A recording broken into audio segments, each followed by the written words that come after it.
প্রিয় সহকর্মীবৃন্দ, আমাদের সবচেয়ে বড় একটি গৌরবের বিষয় আছে। কি সেটি? শহীদ রাষ্ট্রপতি জিয়াউর রহমান যখন দায়িত্ব পান দেশের মানুষের কাছ থেকে, তার আগে এই দেশের রাজনীতিতে ছিল বাকশাল। অর্থাৎ বাংলাদেশের সকল রাজনৈতিক দল ছিল নিষিদ্ধ, একটিমাত্র দল ছাড়া। একইভাবে সেই সময় 4টি সংবাদপত্র ছাড়া প্রায় সব সংবাদপত্র নিষিদ্ধ ছিল, বন্ধ ছিল।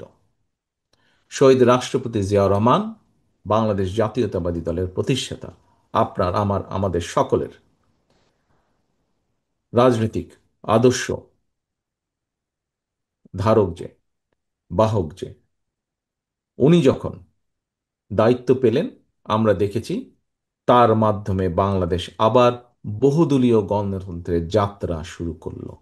অর্থাৎ প্রিয় সহকর্মীবৃন্দ, আমাদের এই দল, বাংলাদেশ জাতীয়তাবাদী দল, বহুদলীয় গণতন্ত্রের রাজনীতিতে বিশ্বাস করে এবং এই দেশে বাকশাল থেকে বহুদলীয় গণতন্ত্রের রচনা আপনি করেছেন, আপনার দল করেছে, আমরা করেছি, আমাদের দল করেছে। কাজে এইটি আমাদের একটি অত্যন্ত গর্বের বিষয়।